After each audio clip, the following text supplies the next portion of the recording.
வணக்கம் பிள்ளைகள். தரம் 10 தரம் 11 மாணவர்களுக்கான சமநிலைகளை தீர்க்கிறது. அந்த சமநிலைகளை தீர்த்து அதுக்கு எக்ஸுக்கு என்ன பெருமானங்கள், அதோட தீர்வுகள் என்ன என்ற மாதிரி ஒரு கேள்வி ஒன்று பார்ப்போம். வாங்க கேள்விக்கு போயிடலாம். 7 கழித்தல் 6x பெரிது அல்லது சமன் ஒன்றிலும் இந்த சமநிலையை எப்படி தீர்க்கிறது? இந்த சமநிலையை தீர்த்து எக்ஸின் மிகப்பெரிய நிறைவன் தீர்வை எழுதுக. அப்படின்னு சொன்னா இந்த சமநிலையை ஃபர்ஸ்ட்டுக்கு எழுதி நாம அதை தீர்க்கணும். ஒரு சமநிலையை எப்படி தீர்க்கிறது என்றது லேசானது. சமன்பாடுகளை எப்படி தீர்க்கிறோமோ அதே மாதிரி, எளிய சமன்பாடுகளை எப்படி தீர்க்கிறோமோ அதே மாதிரி தான் சமநிலையையும் தீர்க்கிறது. ரைட். இந்த சமநிலையை தீர்க்கணும்னு சொன்னா எங்களுக்கு கடைசியா விட வரணும் எக்ஸ் என்றது விட வரணும். அப்ப எக்ஸோட யார் இருக்கக்கூடாது, இந்த 6 இருக்கக்கூடாது, 7 இருக்கக்கூடாது. இந்த 6ஐயும் 7ஐயும் சமநிலைக்கு அந்த பக்கம் கொண்டு போயிடும். இதுதான் எங்களுக்கு வேலை. சமநிலையை தீர்க்கிறதுன்றது இதுதான். அப்படின்னு சொன்னா ஃபர்ஸ்ட்டுக்கு நாம இந்த 7 இங்க என்ன செய்யுது, சமநிலைக்கு அந்த பக்கம் என்ன செய்யும்ன்றதை கண்டுபிடிச்சா சரி. 7க்கு முன்னுக்கு கூட்டல், எப்பவும் முன்னுக்கு இருக்கிற குறியத்தை நம்ம பார்ப்போம். முன்னுக்கு கூட்டல் இருக்குது, எதுவுமே குறிகள் இல்லைன்னு சொன்னா கூட்டல் இருக்குமென்ற அர்த்தம். எனவே கூட்டல் இருக்குது 7க்கு முன்னுக்கு.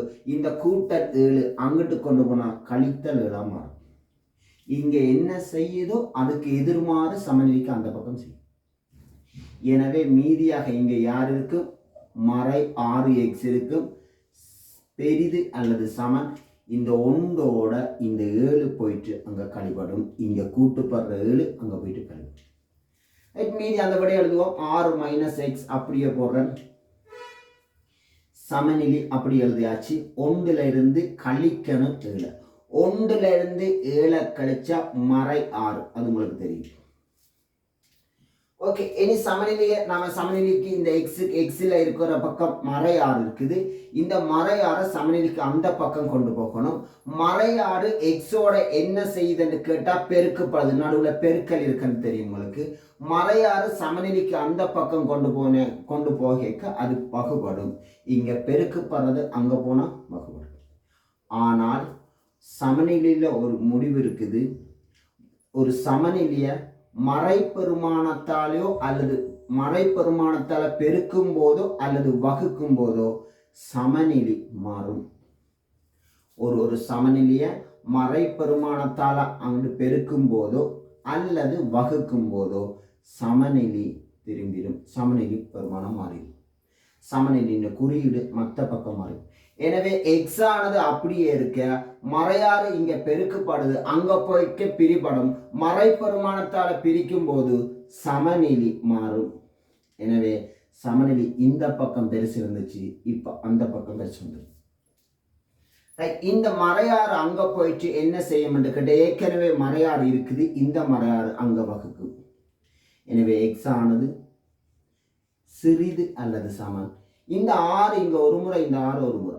மைனஸால வகுத்தா பிளஸ், மைனஸால பெருக்கினாலும் பிளஸ், மைனஸால வகுத்தாலும் பிளஸ்.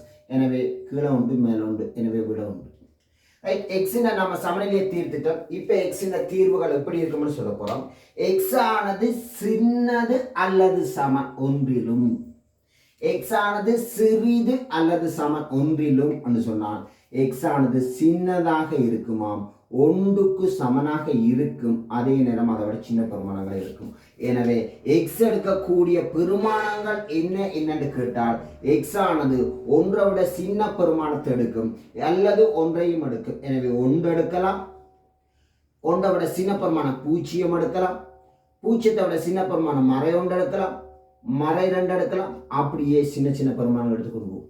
ஆனால் எங்களுக்கு கேட்ட கேள்வி எக்ஸின் மிகப்பெரிய நிறைவன் தீர்வை எழுதுக. இதுல இருக்கிற மிகப்பெரிய எண்ணத்தான் எழுத சொல்லியிருக்கு. எனவே எக்ஸ் மேக்சிமம் எடுக்கக்கூடிய மிகப்பெரிய இலக்கம் 1. எனவே கேட்ட கேள்வி எக்ஸின் மிகப்பெரிய நிறைவன் தீர்வு. எனவே இந்த கேள்விக்கு எக்ஸின் மிகப்பெரிய நிறைவன் தீர்வு 1. ஓகே பிள்ளைகள், இத்துடன் இந்த கேள்வி நிறைவு பெறுகிறது. அடுத்த வீடியோக்களில் சந்திப்போம். நன்றி.